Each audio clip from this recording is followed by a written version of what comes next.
Good morning, good morning, good morning, community. We wait till we get on screen to get dressed. Make sure the collar's straight, make sure the hair looks good. I know how it's kind of late to be doing all that. Good morning to you on the West Coast. Good afternoon to the East Coast. How are you? I really do mean to know how are you. So when I'm asking you, please take a moment when you hop on here to let me know. How are you? Are you good? Are things moving along in your world? Mondays, another Monday, another day. Come on, take that breath, inhale and exhale.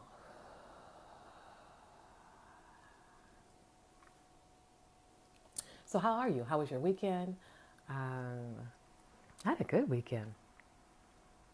I didn't do anything. I think I was home all weekend. I was in pajamas quite a few days. How was your weekend? How's your family?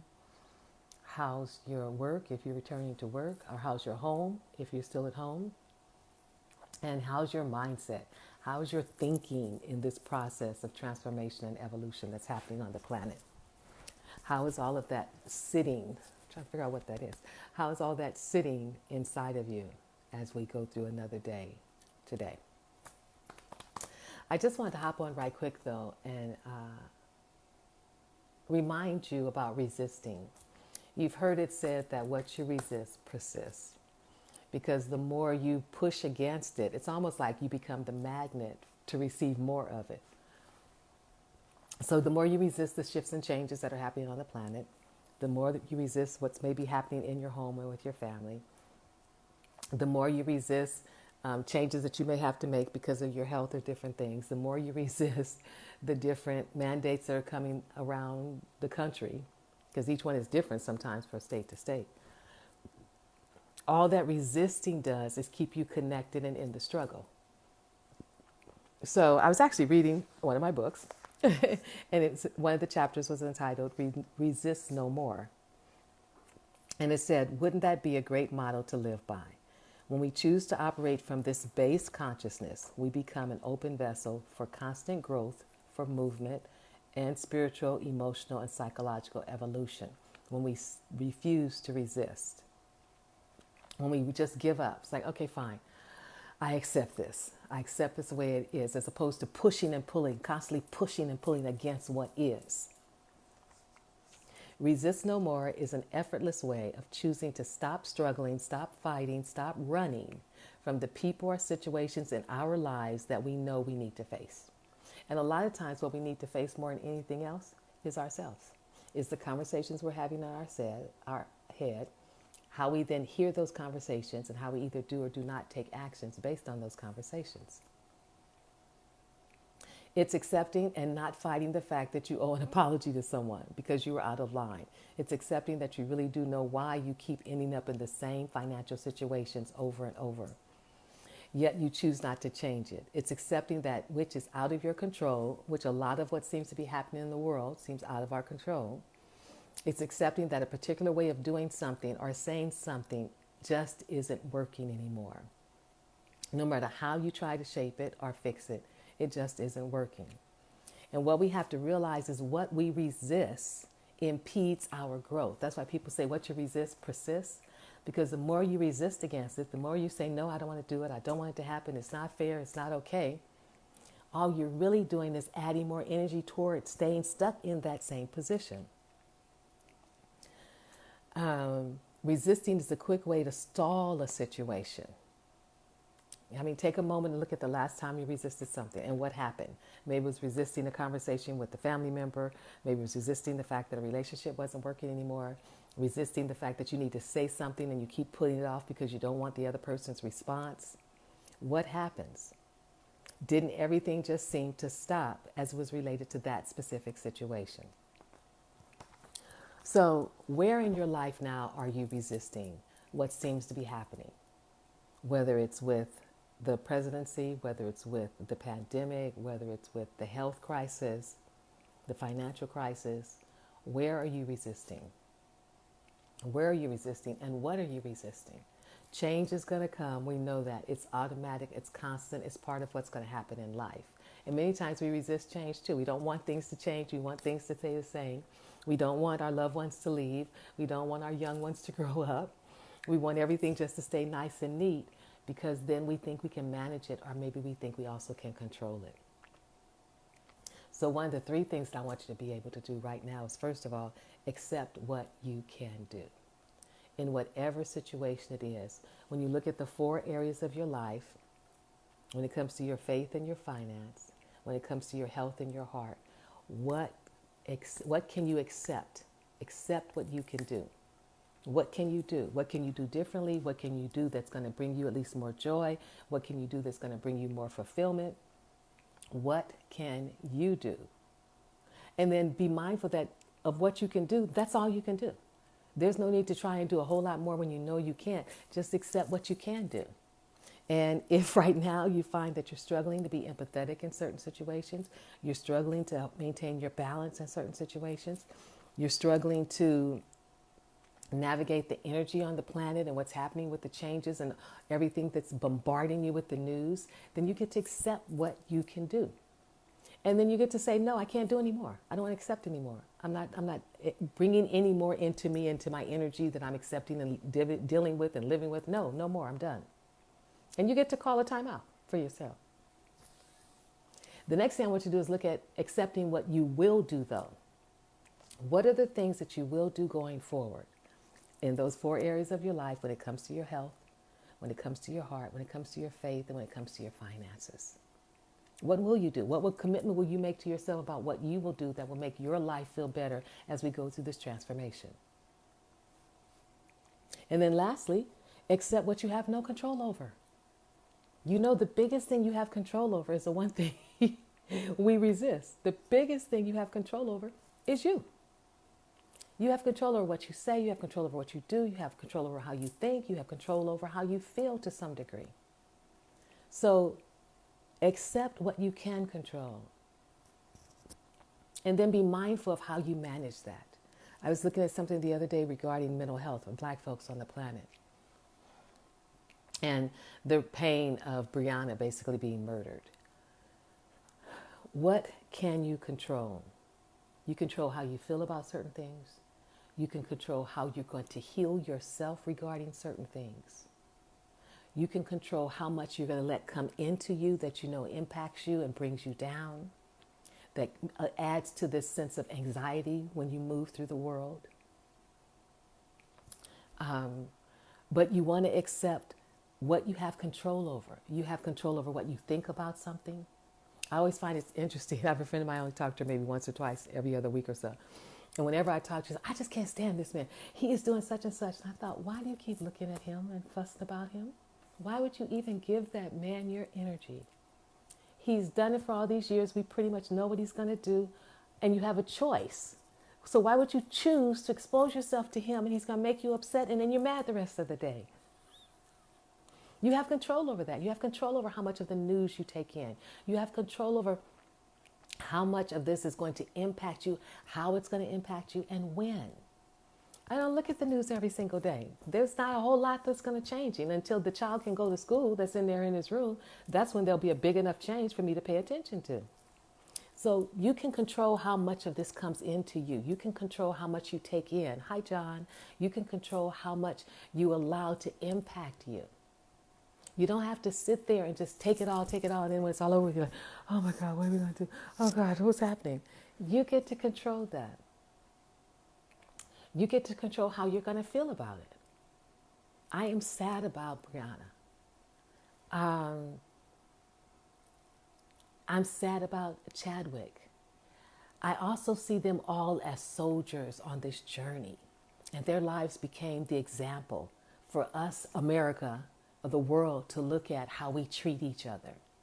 If everything stayed as normal, we might think everything's great, which is what we thought maybe until March 13th. Even if the virus isn't true, it still has exposed so much to what wasn't working that we may have thought was working. I look at them all as special beings that came to this planet. They had a mission, and their mission was to awaken us. Chadwick woke us up. Breonna is waking us up. If this hadn't happened, we knew it, but we wouldn't be ready to tackle it the way we're ready to tackle it. I haven't heard defund the police back in the 60s. Maybe they said it and we missed it. Maybe in the 70s with Rodney King. But it triggers something for us to take action. So for me, they become like heroes and sheroes. But I refuse to allow it to shift my mental health so far down that I can't move through the world. I can't be here. Oh yeah, when I go out now, I may be on high alert. I was driving down the street the other night going just a little bit faster than I probably need to. And I called a police car. I immediately just took my foot off the gas. And for me, I just surrounded my car with white light and I kept my foot off the gas. I didn't put on the brake and I kept going. And sure enough, the police followed me. I said, okay. I found the speed limit. I said, okay, here you can drive somewhere between 2 or 3 miles over the speed limit. And I kept going. But I kept thinking, okay, what do I need? Do I have everything in my car if the police stop me? Am I ready? Is my son okay? So I'm prepared if that were the case. But I refuse to live in the fear. I refuse to live in the anxiety that all of this may be creating, particularly if it's a conspiracy like people have said all along. I'm more concerned with looking behind the curtain to say, okay, what are you guys really trying to do? What's really going on with the 5G?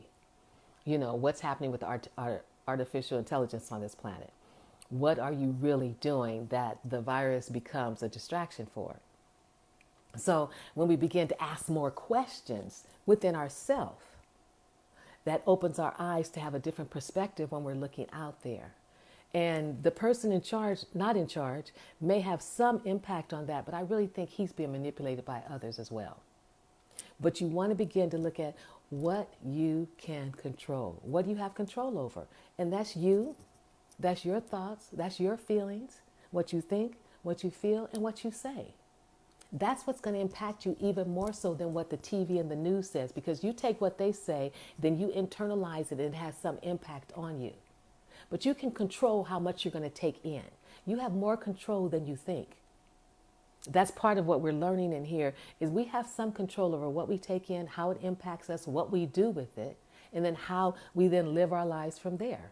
We're not just helpless, lay back, oh my God, I can't do anything. In all those situations, we really have to look at accepting what you can do, accept what you will do, because we could do a lot, but what will you do? And then accept what you have control over. And that's you. That's you. How anxious you're going to get, how much fear you're going to live in, how worried you're going to allow yourself to be, how frustrated you're going to be. It fathers me that people look at the person who's not in charge and then they get off the phone and fuss. Well, if you're going to look at him, you're going to be mad when you get to looking at him. Why look at him? That's a personal choice. So I just want you to begin this week looking at the mindset of stop resisting, whatever it is. Just let resisting go. Stop pushing back. Stop trying to make certain things happen. There's an energy of allowing things to come into your life. And as you allow them to come into your life, you certainly can allow them to leave. When we get angry about something and we're resisting it, it stays. It sticks to us. It sticks within us. And we move through the world holding on to that.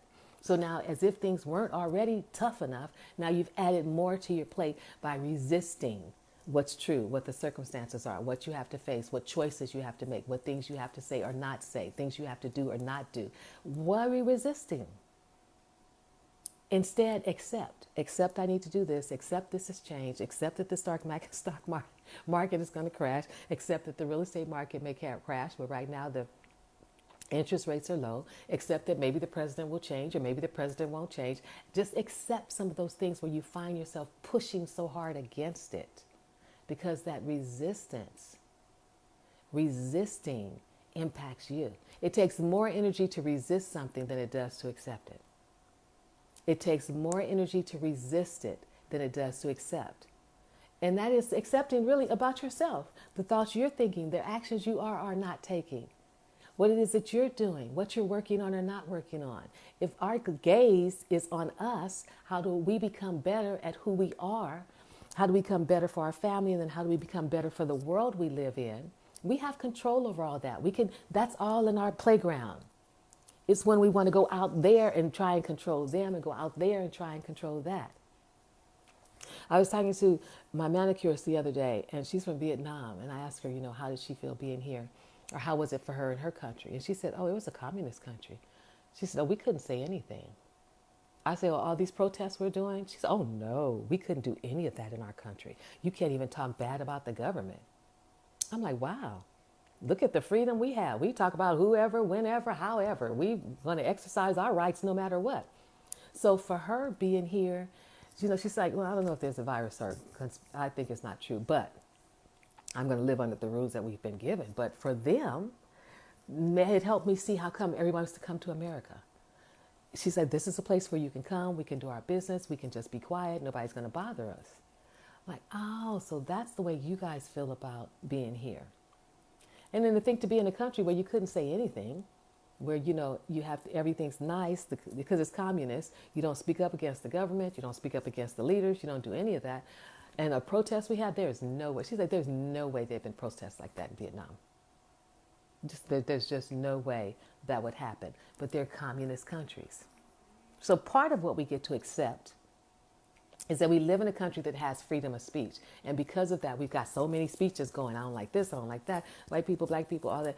It's just constant speech. And we can't do a whole lot about that because it's where we live. But it gave me a different perspective on how some of the immigrant people who are here just kind of go on and live their life. If it's Trump, it's Trump. If it's Biden, it's Biden. If it's whoever it is, it's who it is, because where they came from was so much worse than what they're experiencing here. Whereas for many of us, we've always been here. And it seems like it's just, I can't even say it's getting worse. It is getting better, but in very, very small increments. And if we can accept that it's in very, very small increments, we're trying to move 7 billion people on the planet into a new consciousness, a new way of being, a new way of thinking, technology, everything. And that's not an easy lift. Given we all have our own thoughts, our own feelings. In America, we can do whatever we want to do, when we want to do it, and how we want to do it. That's not an easy lift to be happening right now on the planet. And yet, that's what's happening. There is a transformation. Our hearts are being transformed. Some, but for the most part, I have neighbors who say hello to me when I walk and exercise. Most people say hello. There's some chatting back and forth about how we could do things differently. That hasn't happened before. The news spends a lot of time, and TV spends a lot of time telling you what's not happening, what the counts are, what the numbers are, and all the negative. But if you look around and accept what's going on around you, you can see there's some inroads being made. I've seen more chairs in front yards in the last 7 months than I've ever seen when I walk. And people put chairs in their front yard and have an opening for you to come and sit and talk. So while we can't see that it's some big, huge thing seeming to happen, particularly for black folks, there are changes that are happening that we can't accept.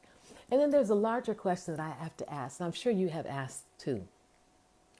I really wonder metaphysically or spiritually what it is, because it is about black folks. One of my son and I were talking the other day about the Latinos, and he's like, well, Mom, they've never been enslaved. That's why they stay together, they do what they're doing, they live generationally in their homes. They were never enslaved. Our people, our ancestors were enslaved. So it really makes me wonder, do you ever wonder too, what is the thing with black folks in America?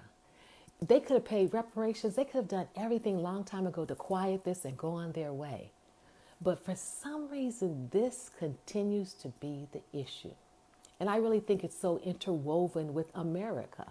America can't get away from how it was created, that it was built on the backs and the slaves. And if I was America, I'd be like, you know what, let's get this over with. Here's your money. Let's even the score. Now let's see what you do. I wouldn't have this hanging over my head. I'd take care of slavery and whatever. They're just money coming from out the machines, I guess. They're just printing it. But it's interesting that America continues to allow this to be the focal point year after year, after century, it just stays here. So for me, it almost, when I look at it more spiritually, it's almost like we are the reminders of the truth. And for that, yes, some of us do die. Some of us are brutally murdered. All the way back to Emmett Till has always been the way. And even when I looked at Annabella, even though it's an interesting kind of story, just looking at what they did and how they treated people and how they hung people and how they burned people and how they raped people and how they murdered people, I would want to get that off my history as fast as possible.